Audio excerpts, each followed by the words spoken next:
take that bridge, to be at school 7 a.m. Here I am teaching physics and chemistry. 11 and 12 graders. Some of them care very much, they want to go to college.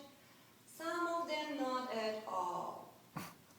So here I am with my funny Russian accent, trying to teach these kids something good, something important, something that they will apply and use in their everyday life, and especially if they will be engineers or doctors or nurses. So the first year was disaster. They love to talk during your teaching. They're not listening. Again, not all of them, but some of them. They love to use their cell phones during teaching. I grab few, they're in trouble. They love to stand up sometimes and just go to the trash container. Miss Gibson, I have a trash. Can you wait after my lecture, please? No, they cannot. Emergency. One time I just couldn't take this anymore. I said, okay, enough is enough. I'm only one here. You are 29. 29 in my chemistry class. Everybody, each of you has at least 3 needs, 3 requests per class. Multiply 29 by 3. Can I do this? Can I solve all your problems? Can I help you with your trash, with your cell phone, with your... May I have a drink, Miss Gibson? I'm so thirsty. May I go to the restroom, please? I need to go to pee-pee badly. I said, 11 graders? Pee-pee badly? What are you talking about? In Russia, we have only 10 years at school. So by 16, we're adults. We're by ourselves. We're going or to be labor, or we're going to college. And here you are, 17 and 18 years old. You want to go pee-pee? I mean, nonsense. The first year again was a disaster. I was crying almost every day, every night. I was telling to my husband, what a punishment from God! And I deserve this or not. I try to tell them stories about Russia, about our very difficult life. I try to invite even exchange students from different countries from around the world to share with them, with my American kids, majority of them, I am sorry, spoiled American kids. They have no clue what Israel life is about. They have no clue how the rest of the world is working hard just to make $2-3 per hour. They have no clue. By the way, when they throw away food in cafeteria, I really and literally take this personally. I cannot take this. One boy, my exchange student from Hungary, he had fight in cafeteria. He started to beat these American kids because they throw away food. He was punished. But then I came to the principal. I said, do you know where he is coming from? He came from Hungary. I came from Russia. We understand each other. You don't. He's right. He fights for good. He fights for the truth. He fights for what should be fight for. It is a big sin, as I am, to throw away food. You have or to finish or take less. Half of the world is still suffering. Half of the world is still hungry. So I rescued this boy from the GASP. GASP is kind of detention center in our school. Anyway, second year, a little bit better, but still suffering almost every day. Teaching for 11, 12 hours at school. I'm at school from 7 a.m. to 6, 7 p.m. every day. Come back home. Do you think that I am done? No way. I need to call to few parents because kids were doing something wrong. And some parents, they make me just crazy. Because they said, what, Miss Gibson? It's okay. In our family, we use this word every day. I said, oh, really? To me, it is not proper to use such word in public place. And high school is a public place. Another parent, Miss Gibson, it's okay to sit like that. I said, no, your girl should sit proper. She's a lady, she should sit proper. Don't put your feet higher than the desk. Don't put lotion during my lecture on your legs. I mean, these kids don't know how to behave. Very simple things. I was really frustrated. I finish my call sometimes 9, 10, 9:30 p.m. and then I have to collapse finally because I have to wake up at 5:15, 5:20.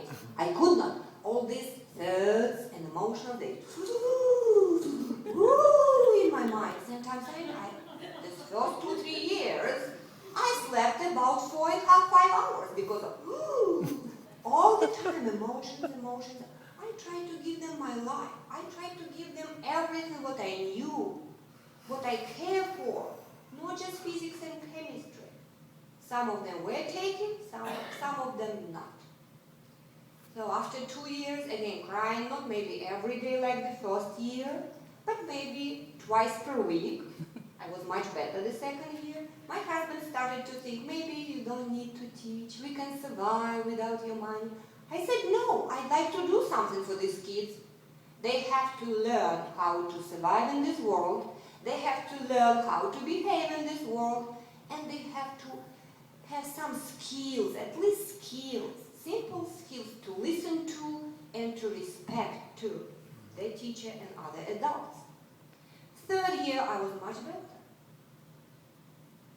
Fourth year, this fall, I already finished 5 years at this school. It is good school. This is why I'm driving for 30 minutes through the bridge. Good school, next to the Barksdale, Air Force Barksdale. So I assume parents should be military, should be more strict with their students, with their kids, and more support, helpful, support me.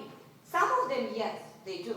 Some of them, sorry, they use the same words in their families. Anyway, fourth year, around Thanksgiving, one of the students came to me, dressed like military, as military, and I didn't see her from that 4 years, I think. And she came to me at lunch and she said, Miss Gibson, I'm here to visit you. I said, wow, great, and suddenly her name, usually you remember bad kids' name. Good kids, not always, sorry. But bad kids, somehow their names just stick there. I said, Erika, but let's go to visit this biology teacher, Miss Mary, she taught you too. Let's go to physical science teacher, he taught you too. She said, no, Miss Gibson, they don't care. They maybe don't even remember my name. You do. I came to visit my parents this Thanksgiving. I came from Afghanistan and I came to visit you. I was a little bit shocked. Me? What I did for them? I just told them every day, be good, be good, be good. Sit straight. Be responsible. Reliable. This is your job number one. This is what you're doing right now. You prepare your future. You prepare yourself for future life. If you choose this way, yes, it's not successful. If you choose this way, you will succeed all your life. Let me help you. Some of them listened to, some of them didn't. And this girl started to talk with me, we cried, and then it was the bell. My lunch is just 20 minutes. And class came, 27 chemistry students. And she said, Miss Gibson, may I stay here and continue? I said, yes, sure. Erika stood up in her military uniform and she said to my class, do you know what? Listen to Miss Gibson. Do everything what she asks you to do. She cares. She's only one who called to my mom. And I said, Erika, sorry, I called about 3-4 times. She said, no, Miss Gibson, 7. You called to my mom 7 times. I said, I'm sorry, Erika, of course. You were running around lab stations with dangerous chemicals with your boyfriend like squirrels. I couldn't catch you. I'm afraid you will be inflamed or break hydrochloric acid jar and you will be hurt. Miss Gibson, it's not just that, she said. You took me from that group of kids, of guys, And one of them, right now, we just talked over the telephone when I came to America from Afghanistan. He's third time up doing rehabilitation because of drugs. You took me from this group. I am here now, not there in that camp. All my old friends are there. I am here, Miss Gibson, because of you. And I came here to this school to tell you thank you. Right now, I am certified therapist. I sit every day next to wounded soldiers and officers. And recently, I was sitting and helping using pump machine or so and so to soldier just to vent his lungs. He had no legs, no arms. His pregnant wife was sitting next to him. She was crying all the time. And Miss Gibson, I was ready to jump, to run away and cried because I didn't want to do this in front of them. But I suddenly remember you. You taught me, Erica, be tough. Erica, do the best. Erica, you can do this. Erica, be good. I always tell them, be good. Anyway, and I was just listening and listening. She was talking with my class for about 40 minutes. These kids who never really listened, they never could listen for more than 15 minutes. They were listening to her. Some of them were crying. I was crying too. We were all crying at the end. Because we just imagine this picture. Yes, life is tough. Yes, you have to be tough. You have to be prepared for the real life. And I told them, and I'm still telling them, everything is ready for you right now. Everything is just provided for you to you this time. But do you think it will be forever in your real life? No way. So work hard, behave, respect yourself and respect others. And this is the key of success. So yes, life is tough. But when students are coming like Erica and tell you that, Miss Gibson, thank you for opening my eyes. You invited students from around the world, exchange students, and they told us their stories, and they could speak 2-3 languages briefly. And I realized I can do the same. I can travel around the world and I can do good for people.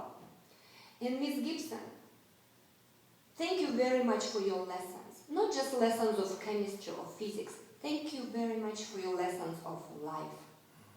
You really opened my eyes and other kids' eyes. Thank you very much. Then I came back home, and from November, last year, I think, this is my call. This is my mission. This is how I'm taking my teaching now. It is not just a job. I'm their teacher. I can change their lives. I'm doing good for them. Amen. They need me. Amen. They need me badly. And I will continue to tell them every day, be good, be tough, be strong. Thank you. God bless you.